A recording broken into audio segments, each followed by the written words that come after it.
Hello guys and welcome back to best car picks. നമുക്കറിയാം Skoda ഇന്ത്യയിൽ കുറച്ച് ദിവസങ്ങൾ മുമ്പ് ഒരു കോമ്പാക്ട് SUV, ഒരു സപ്പോമീറ്റർ പുതിയ SUV അനൗൺസ് ചെയ്തിട്ടുണ്ടായിരുന്നു. അതിൻ്റെ പേരൊക്കെ കണ്ടുപിടിക്കുന്നതിൻ്റെ ഒരു കോൺടെസ്റ്റും സംഭവങ്ങളൊക്കെ ഉണ്ടായിരുന്നു. ആൻഡ് കൈലാക്ക്, പിന്നെന്താ ക്വിക്ക്, പിന്നെ അങ്ങനെ കുറേ പേരുണ്ടായിരുന്നു, 5-6 പേരുണ്ടായിരുന്നു. അതൊക്കെ അവർ കാണിച്ചിട്ടുണ്ടായിരുന്നു. അത് അവർ തന്നെ പറഞ്ഞ പേര്. ഇനി അതല്ലാണ്ട് നമുക്കായിട്ട് പേര് കൊടുക്കണമെങ്കിൽ അങ്ങനെയും ചെയ്യായിരുന്നു. പക്ഷേ എന്തായാലും അവരിപ്പം ഏറ്റവും ലേറ്റസ്റ്റ് ആയിട്ട് ഗ്ലോബലി ഒരു പുതിയ വണ്ടിയുടെ അനൗൺസ്മെൻറ്റ് വരുത്തിയിട്ടുണ്ട്. അതാണ് നിങ്ങളിപ്പോൾ കണ്ടുകൊണ്ടിരിക്കുന്ന എപ്പിക് എന്ന് പറയുന്ന SUV. ഈ പേര് ചിലപ്പോൾ കുറച്ച് കോൺട്രവേഴ്ഷ്യൽ ആയിരിക്കും, കാരണം അത്ര എപ്പിക്കായിട്ട് പറയാൻ മാത്രം ഇതിൻ്റെ അകത്തൊന്നുമില്ല. പക്ഷേ സ്കോഡയെ സംബന്ധിച്ചിടത്തോളം ചിലപ്പോൾ ഇത് കുറച്ച് എപ്പിക് ആയിരിക്കാം, കാരണം സ്കോഡയുടെ പുതിയ ഡിസൈൻ ലാംഗ്വേജ് കാണിക്കുന്ന വാഹനമാണിത്. മോഡേൺ സോളിഡ് ഡിസൈൻ ലാംഗ്വേജിൽ വരുന്ന വാഹനമാണ് ഇതിപ്പോൾ കൂടുതലും സത്യം പറഞ്ഞാൽ നമുക്കൊരു കോൺസെപ്റ്റ് എന്നതിനുപരി അവരുടെ ഒരു ശരിക്കുള്ള വണ്ടി തന്നെ ഒരു സ്റ്റുഡിയോയിലിട്ട് കുറച്ചൊക്കെ വ്യത്യാസങ്ങളൊക്കെ വരുത്തി സ്റ്റുഡിയോ ലൈറ്റിംഗ് കണ്ടീഷൻസൊക്കെ ആക്കി കോൺസെപ്ച്വലൈസ് ചെയ്ത് കാണിക്കുന്ന പോലെയാണ് എനിക്ക് തോന്നിയത്. ഇവർ ശരിക്കും ഒരു സ്റ്റഡി എക്സ്പെരിമെൻ്റ് ആണ്. അത് അവർ തന്നെ പറഞ്ഞിട്ടുണ്ട്, അവരുടെ പുതിയ ഡിസൈൻ എങ്ങനെയായിരിക്കണം എന്ന് കാണിക്കാൻ വേണ്ടിയിട്ടുള്ള ഒരു സംഭവം. ഞാൻ ശരിക്കും പറഞ്ഞ് ഇങ്ങനെ ഒരു വീഡിയോ ചെയ്യുന്നതും അതുകൊണ്ട് തന്നെയാണ്. കാരണം നമുക്കിനി ഇന്ത്യയിൽ കിട്ടാൻ പോകുന്ന SUVകളും ഈ ഒരു ഡിസൈൻ ഫോമാറ്റിലായിരിക്കും വരാൻ പോകുന്നത്. എന്ന് വെച്ചാൽ ഇതുപോലെ ഇരിക്കുന്നല്ല, പക്ഷേ ഈ ഒരു സംഭവം നമ്മളിപ്പം അവർ ആ വാഹനത്തിൻ്റെ കുറച്ച് ഡിസൈൻ സ്കെച്ചസ് ഒക്കെ കാണിച്ചായിരുന്നല്ലോ. അതിൻ്റെ അകത്ത് നമുക്ക് സ്പ്ലിറ്റ് LED ഹെഡ് ലാംപ്സ് ഒക്കെ ആയിരുന്നു കാണാൻ പറ്റുന്ന. ഈ വാഹനത്തിലും ആ ഒരു സെയിം പാറ്റേൺ ആണ്. അതായത് LED DRLs നമുക്ക് മോഡൽ വരുന്നുണ്ട്, സ്പ്ലിറ്റ് ആയിട്ടാണ് നിൽക്കുന്നത്. അതുപോലെ തന്നെ സ്കോഡയുടെ ടിപ്പിക്കൽ സ്റ്റൈലിൽ നിൽക്കുന്ന ഒരു ബട്ടർഫ്ലൈ ഗ്രില്ലുണ്ട്, പക്ഷേ അത് ഭയങ്കര തിന്നായിട്ടാണ് കൊടുത്തിരിക്കുന്നത്. അതിൻ്റെ താഴത്താണ് നമുക്ക് മെയിൻ LED ഹെഡ് ലാംപ്സ് ഒക്കെ വരുന്നത്. പക്ഷേ അതും DRLs നമ്മൾ കണക്ട് ചെയ്ത് ഇങ്ങനെ ഒഴുകി പോകുന്ന രീതിയിലുള്ള ഒരു പാറ്റേണിലൊക്കെയാണ് വരുന്നത്. നമുക്ക് ഇന്ത്യയിൽ കിട്ടുന്ന SUVക്കും നല്ല ഇൻസ്പിറേഷൻസ് ഈ ഒരു സംഭവത്തിന് തീർച്ചയായും ഉണ്ടാവും എന്ന് തന്നെയാണ് തോന്നുന്നത്. അതുപോലെ ഈ വാഹനത്തിൻ്റെ സൈഡ് പ്രൊഫൈലിലേക്ക് വരികയാണെങ്കിൽ നല്ല വലിയ വീൽസാണ് കൊടുത്തിരിക്കുന്നത്, നോർമലി എല്ലാ കോൺസെപ്റ്റ് വാഹനങ്ങളും കൊടുക്കുന്ന പോലെ തന്നെ. പിന്നെ ഇതിൻ്റെ ഡോർ ഹാൻഡിൽസ് ഒക്കെ നമുക്ക് കാണാം, ശരിക്കും normal full type door handles തന്നെയാണ് വരുന്നത്. പിന്നെ ORVMs അതൊക്കെ കോൺസെപ്റ്റ് മോഡലായതുകൊണ്ട് ആണെങ്കിൽ പോലും ഒരു പ്രോപ്പർ സാധനങ്ങൾ തന്നെയാണ് കൊടുത്തിരിക്കുന്നത്. ഇതിൻ്റെ ചാർജിങ് പോർട്ട് നമുക്ക് സൈഡിലായിട്ട് കാണാൻ പറ്റും, ആ ഒരു ചെറിയൊരു ഓപ്പണിംഗ് ഉണ്ടല്ലേ. പിന്നെ ഇതിൻ്റെ ബാക്കിലത്തെ ഡിസൈൻ നോക്കുകയാണെങ്കിൽ ഈ വണ്ടി ഒരു വളരെ വലിയ വാഹനമൊന്നും അല്ല, ഇത് ഒരു ചെറിയ വാഹനമാണ്, കോമ്പാക്ട് വാഹനമാണ്. 4.1 മീറ്റേഴ്സ് മാത്രമാണ് ഈ വാഹനത്തിന് ലെങ്ത്ത് വരുന്നത്. അതായത് നമുക്ക് ഇന്ത്യയിൽ കിട്ടുന്ന സപ്പോമീറ്റർ വണ്ടികളേക്കാൾ ഇത്തിരിയും കൂടെ വലിപ്പം ഈ വാഹനത്തിന് വരുന്നുണ്ട്. പക്ഷേ വേറൊരു കാര്യമുണ്ട്, ഇന്ത്യയിൽ ഈ വണ്ടി സപ്പോമീറ്റർ അല്ലാത്തതുകൊണ്ട് വരാണ്ടിരിക്കേണ്ട കാര്യമൊന്നുമില്ല. കാരണം ഇവിടെ നമുക്കങ്ങനെ പ്രത്യേകിച്ച് ടാക്സിൻ്റെ ബെനിഫിറ്റൊന്നും ഇലക്ട്രിക് വണ്ടികൾക്ക് വരുന്നില്ല. പെട്രോൾ ഡീസൽ വണ്ടികൾക്കാണ് സപ്പോമീറ്റർ റൂളും കാര്യങ്ങളൊക്കെ ഉള്ളത്. അത് സപ്പോമീറ്റർ മാത്രമല്ല, എഞ്ചിൻ്റെ ഡിസ്പ്ലേസ്മെൻ്റ് ഒക്കെ അതിൽ മാറ്റർ ചെയ്യുന്നുണ്ട്. 1.2 ലിറ്ററിന് താഴെ വരുന്ന പെട്രോൾ എഞ്ചിനും 1.5 ലിറ്ററിന് താഴെ ഡിസ്പ്ലേസ്മെൻറ്റ് വരുന്ന ഡീസൽ എഞ്ചിനൊക്കെ ആയിരിക്കണം. എന്നാൽ മാത്രമേ എക്സൈസ് ഡ്യൂട്ടി 8% ആവുള്ളൂ, അല്ലെങ്കിൽ 18 to 24% അടുത്ത് വരും. എനിവേ ലെങ്ത്ത് ഇത്തരം കുറവാണെങ്കിലും ഈ വണ്ടിയുടെ സൈഡ് പ്രൊഫൈൽ കാണുമ്പോൾ നമുക്കങ്ങനെ കട്ട് ഡൗൺ ചെയ്തിട്ടുള്ളൊരു വണ്ടിയായിട്ട് തോന്നില്ല, അത്യാവശ്യം പ്രപ്പോർഷനേറ്റ് ആണ്. പിന്നെ ഇതിൻ്റെ ടോപ്പിലായിട്ട് നമുക്കൊരു സൺറൂഫിൻ്റെ ഒക്കെ പോർഷൻ കാണാൻ പറ്റും, പാനോറാമിക് സൺറൂഫാണ്, നല്ല വലുതാണ്. ഇനി റിയർ പ്രൊഫൈലിലേക്ക് വരികയാണെങ്കിൽ എനിക്ക് പേഴ്സണലി ഈ വണ്ടിയുടെ റിയർ പ്രൊഫൈലിൻ്റെ ഡിസൈൻ അത്യാവശ്യം ഇഷ്ടപ്പെട്ടു.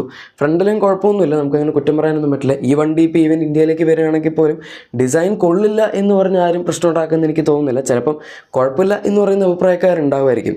പിന്നെ ഇതിൻ്റെ ബാക്കിലും സ്കോഡ എന്ന് പറയുന്ന ഒരു ബാഡ്ജിങ് ആണ് വരുന്നത്. ലോഗോ ഒക്കെ അവർ പുറകെ കൊടുക്കുന്ന പരിപാടി നിർത്തിയല്ലോ. ഇനിയിപ്പോൾ ഫ്രണ്ടിൽ മിക്കവാറും സ്കോഡയുടെ ലോഗോ ഉണ്ടാവില്ല, ബാഡ്ജിങ് ആയിരിക്കും ഉണ്ടാകുന്നത്. പിന്നെ ടെയിൽ ലാംപ്സ് ഒക്കെ ആണെങ്കിലും വളരെ സ്ലിം ആയിട്ടുള്ള ടെയിൽ ലാംപ്സ് ആണ്. മുകളിലൊരു LED ലൈറ്റ് ബാർ പോലുണ്ട്, അതിൻ്റെ താഴേക്കൊരു ലൈനും, അതായത് T ഷേപ്പിൽ നിൽക്കുന്ന ടെയിൽ ലാംപ്സ് ആണ് എന്ന് വേണമെങ്കിൽ പറയാം. അത് ടെയിൽ ലാംപ്സ് കണക്ട് ചെയ്യുന്ന രീതിയിൽ നമ്മൾ ഫ്രണ്ടിൽ അതിൻ്റെ മെയിൻ ഹെഡ് ലാംപ്സ് ആണ് കണ്ടത്. ഇവിടെ പക്ഷേ അത് കണക്ട് ചെയ്തുകൊണ്ടുള്ള ഒരു ബ്ലാക്ക് എലമെൻറ്റും കൊടുത്തിട്ടുണ്ട്, ഡിസൈൻ എലമെൻറ്റ് പോലെ. അതും കാണാൻ രസമുണ്ട്. പിന്നെ ബമ്പറിൻ്റെ ഡിസൈനൊക്കെ നമ്മളിപ്പം കോൺസെപ്റ്റ് ആയതുകൊണ്ട് പ്രത്യേകിച്ചൊന്നും പറയുന്നില്ല.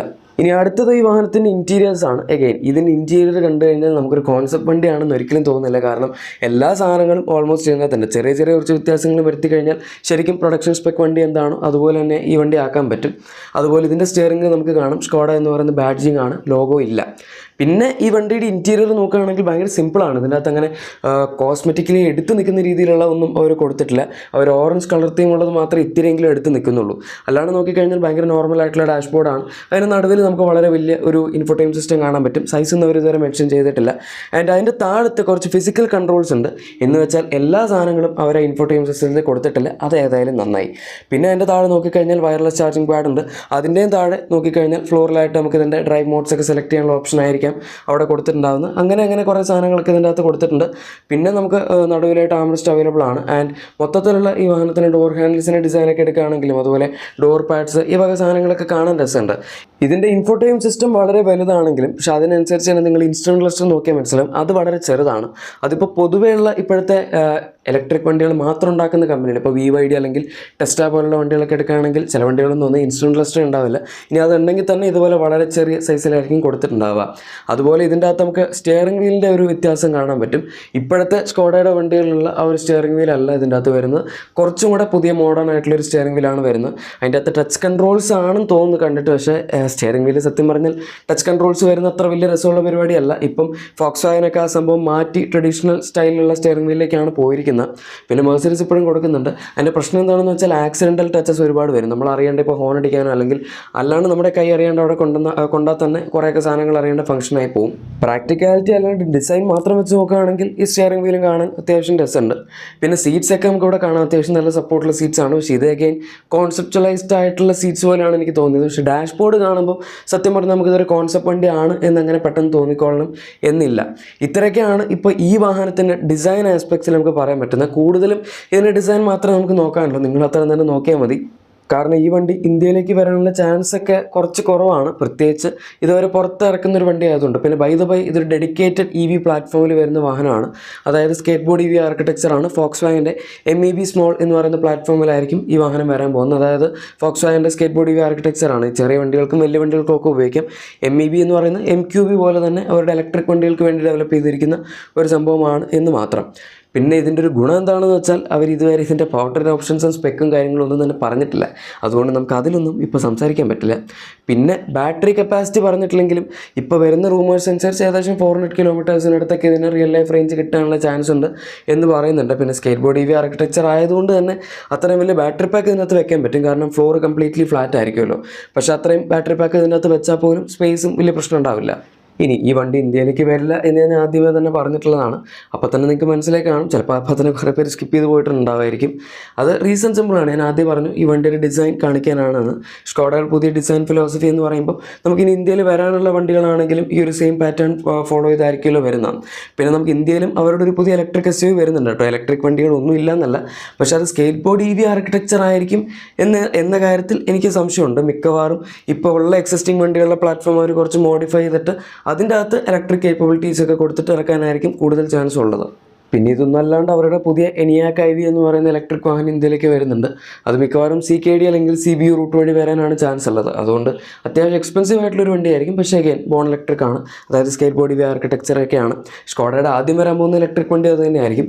അതിനുശേഷമായിരിക്കും അവരിവിടെ ലോക്കലൈസ് ചെയ്തിട്ട് ഇറക്കാൻ പോകുന്ന വണ്ടിയൊക്കെ നമുക്ക് കിട്ടുന്നത്. അത് സ്കോഡ മാത്രമല്ല ഫോക്സ്വാഗൻ ഇറക്കും. പക്ഷേ നമുക്കിനി വരാൻ പോകുന്ന സബ് 4 മീറ്റർ SUVയുടെ കാര്യത്തിൽ ഫോക്സ്വാഗൻ വേർഷൻ ഉണ്ടാവും എന്നതിനെ പറ്റി ഇതുവരെ ന്യൂസൊന്നും വന്നിട്ടില്ല. മിക്കവാറും ഉണ്ടാവുമായിരിക്കും. പക്ഷേ അത് സ്കോഡയുടെ 2.5 പ്രൊജക്റ്റിന് അണ്ടറിലാണ് വരുന്നത്. 2.0 പ്രൊജക്റ്റ് കഴിഞ്ഞു. ഇനി 2.5 പ്രൊജക്റ്റിൽ ഫോക്സ്വാഗൻ പാർട്ടിസിപ്പേറ്റ് ചെയ്യില്ല എന്നൊക്കെ പറഞ്ഞ് പണ്ട് കുറച്ച് റൂമേഴ്സൊക്കെ ഉണ്ടായിരുന്നു. അതിനെപ്പറ്റി ഇപ്പോൾ നമുക്കൊന്നും അറിയില്ല.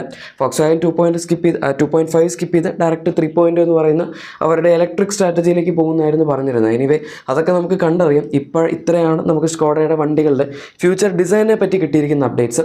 വീഡിയോ ഇഷ്ടപ്പെട്ടെങ്കിൽ ലൈക്കും സബ്സ്ക്രൈബും ഷെയറും ഒക്കെ ചെയ്തേക്കാം. നമുക്ക് മറ്റൊരു വീഡിയോയിൽ കാണാം. Thank you for watching my video and good bye.